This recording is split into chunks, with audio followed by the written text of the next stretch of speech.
Hello friends, welcome to my channel அறுசுவை வாசம்.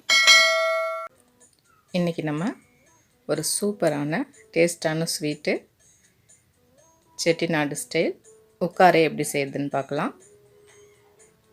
இதுக்கு தேவையான பொருள்லாம் எடுத்து வச்சுருக்கேன். பாசிப்பருப்பு 1 கப்பு, ரவை 1/2 கப்பு, நெய் 1/2 கப்பு, துருவின தேங்காய் 1/2 கப்பு, முந்திரி பருப்பு, வெல்லம் 3 கப் அளவுக்கு எடுத்துருக்கேன். உக்காரை எப்படி செய்யுதுன்னு பார்க்கலாம். பாசிப்பருப்பை ஃபஸ்ட்டு நம்ம குக்கரில் போட்டு நல்லா வறுத்துக்கலாம்.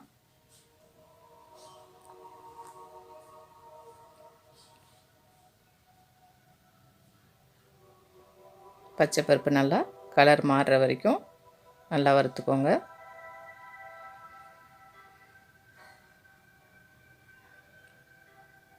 நல்லா வாசனையாக இருக்கும். வறுபட்ட உடனே 2-3 டைம் நல்லா வாஷ் பண்ணிவிட்டு அதுக்கப்புறம் தண்ணி ஊற்றி நம்ம வேக வச்சுக்கலாம்.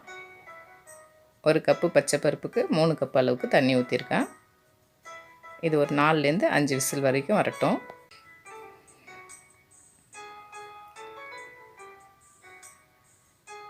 நம்ம வெல்லத்தை கொதிக்க வச்சுக்கலாம். 3 கப்பு வெல்லத்துக்கு ஒரு 1/2 கப்பு தண்ணி ஊற்றிக்கோங்க.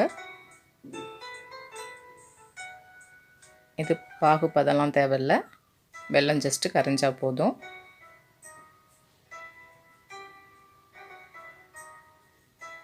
இன்னொரு பக்கம் ஒரு வானல் வச்சு 1/2 கப் நெய் ஊற்றிக்கலாம்.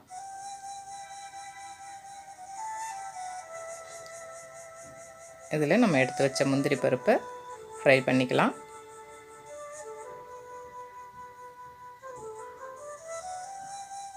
ஃப்ரை பண்ணி வேறு ஒரு பிளேட்டுக்கு மாற்றிக்கோங்க.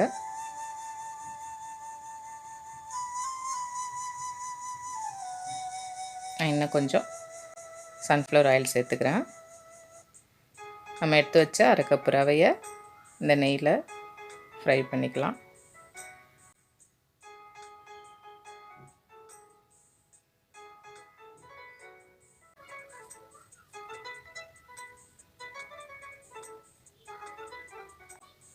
இப்போ நம்ம வேக வச்ச பச்சை பருப்பு சூப்பராக வெந்துடுச்சு.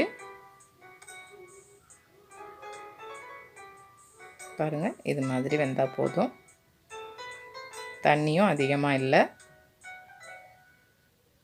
1 கப்புக்கு 3 கப்பு தண்ணி வச்சிங்கன்னா கரெக்டாக இருக்கும். இப்போ நம்ம இந்த ரவை கூட 1/2 கப் தேங்காய் துருவலை சேர்த்துக்கலாம்.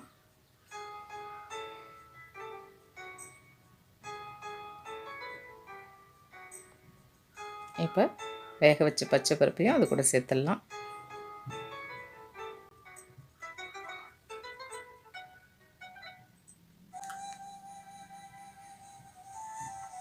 டேஸ்ட்டுக்காக கொஞ்சமாக சால்ட்டு சேர்த்துக்கோங்க. இது எல்லாத்தையும் நல்லா கிளறி கொடுத்துடலாம். நல்லா ட்ரை ஆகி சுருண்டு வந்துடுச்சு. இந்த ஸ்டேஜில் நம்ம காய்ச்சி வச்ச வெள்ளைப்பாகை இதில் ஊற்றிடலாம்.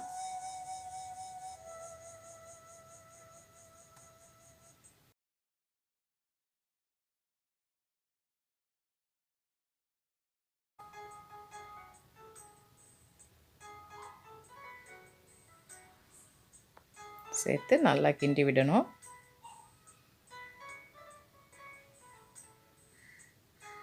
ஸ்டவ்வை லோ ஃப்ளேமில் வச்சுக்கோங்க.